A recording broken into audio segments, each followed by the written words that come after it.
I don't know how to say this. I told my wife already, so that was the hardest part. Telling you guys is the second hardest part, without a doubt. But I bought a boat.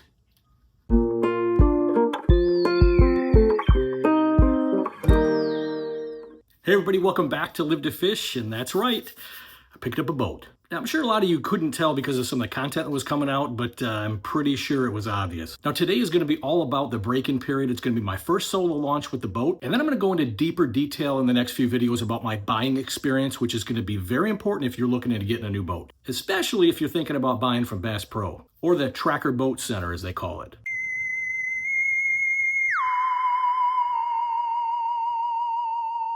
One thing I think it's important to get into is that there are a lot of modifications I did to the boat before I even picked it up. I ordered some things and had them install it before I got the boat. And that's going to be in an upcoming video. I'm going to show you everything you should probably get extra just to make your boating experience that much better. And yes, this is one of the changes to this season. I have some merchandise and it's on the homepage of the YouTube channel. I have everything from sweatshirts, t-shirts, coffee mugs, to baseball caps. I know a lot of you have been asking for it for years and it's finally here. So once again, thank you for all your support. I wouldn't be here without each and every one of you. So let's dive right into it. The first launching of the Bass Tracker Classic XL right here on Live to Fish. All right, for those of you that saw the debacle of the Harbor Freight trailer dolly, now I have to move everything by hand. So I put these makeshift tire chocks in here so that they kind of stop the trailer from running about. And yeah, they do give you this cotter pin here to keep the trailer tongue from coming off, but instead, I'm going to opt for this lock here that I picked up off of Amazon. And again, I'll leave a link to all the products that I'm talking about here in the video description down below in case you're looking for a solution yourself. But this thing just locks into place and gives you a little bit more security out there at the boat ramp to make sure that your trailer doesn't become a missing piece of your equipment. And there's a few other security measures I'm taking with the boat, but I'll get into those in a future video. And once this is in place, it's all locked in and ready to go. The next step is that the tongue jack has to be cranked up, and you pull this little release lever here, pull that out, and then push it back in to lock it. Locked upright, and it's horizontal to the frame of the trailer for transportation. Now with the Bass Tracker Classic XL, you don't get the traditional tire chains with the trailer. What you get instead are these steel cables, and they're coated with this rubberized coating. And again, when you connect these to your trailer hitch, you're going to want to crisscross them. So you're going to want to take the left side and make sure that goes over to the right area when you connect it. And then conversely, you're going to take the right side and make sure you connect that over off to the left side of your trailer hitch.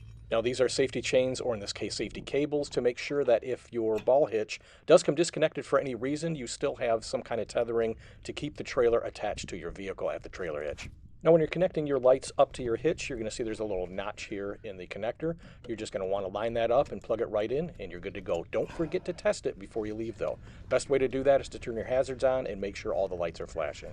Now that I got the trailer tongue locked down, everything's good to go there. The lights are all hooked up. I have the safety chains, or in this case, again, the safety cables are in place.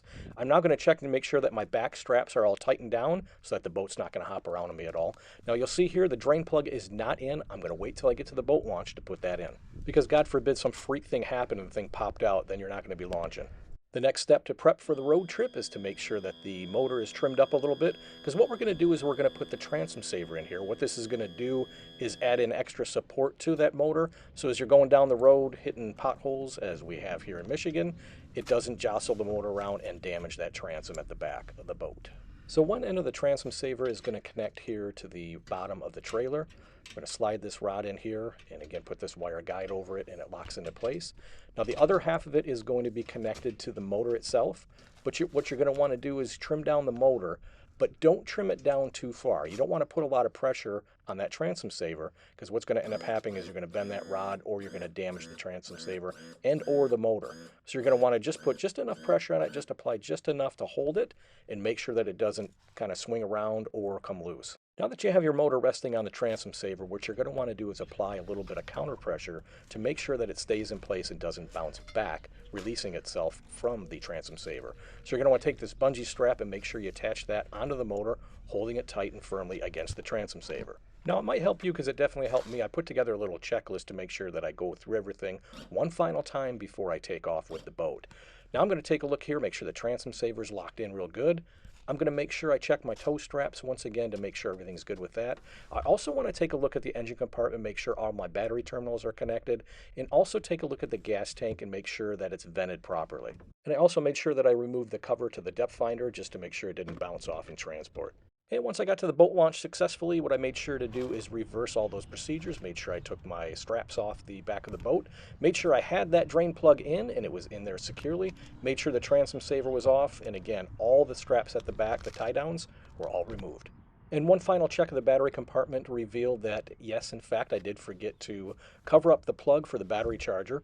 So what I needed to do was grab the cover to the plug outlet end, and that was located down here along by the batteries. Dropped down there. Thank God it didn't bounce off when I was driving, but put that back in place, tucked that under the rail, and then I was good to go. And if you're new to boating or you dread launching a boat solo, well, let me tell you something. There's a product out there called Docket Launcher, and this thing makes it extremely easy to launch by yourself or even with another person. And I'll be showcasing more of this product exclusively here on Live to Fish, and I'll tell you what, I'm super excited about it and can't wait to share it with you. But that's a whole nother video for another time. It's time to get this thing broken in and get it out on the water. All right, so the fuel system's all primed up, pumped it up till it's good and ready to go. Heard that gas flowing through there. Got the pressure release valve opened up a little bit, and got the kill switch in. It's in the run position. Let's give it a shot.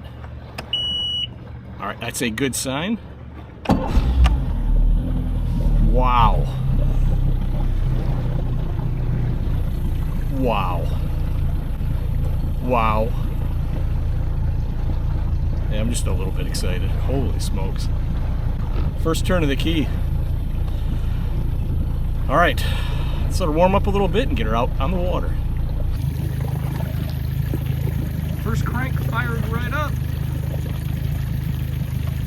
Thing's on fire. Ready to go.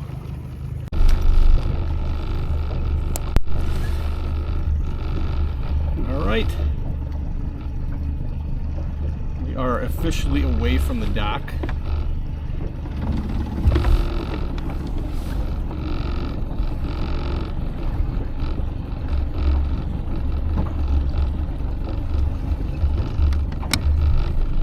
Reverse is working good.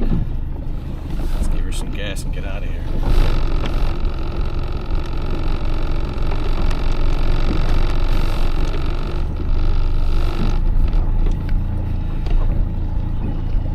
All right, here we go.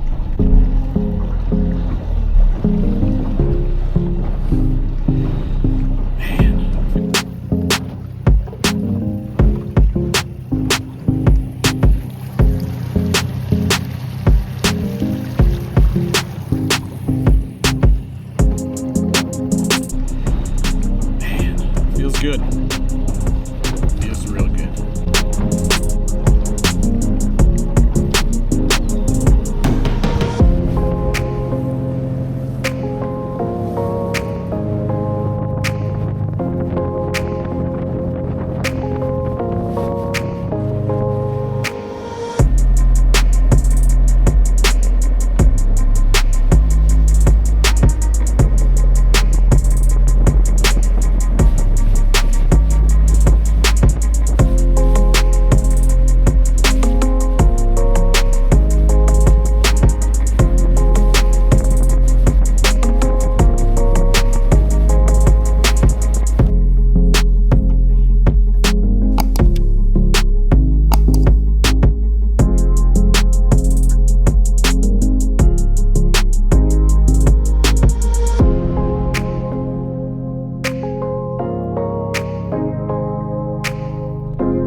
So that was a successful debut launch and also a successful completion of the first stage of the break-in period.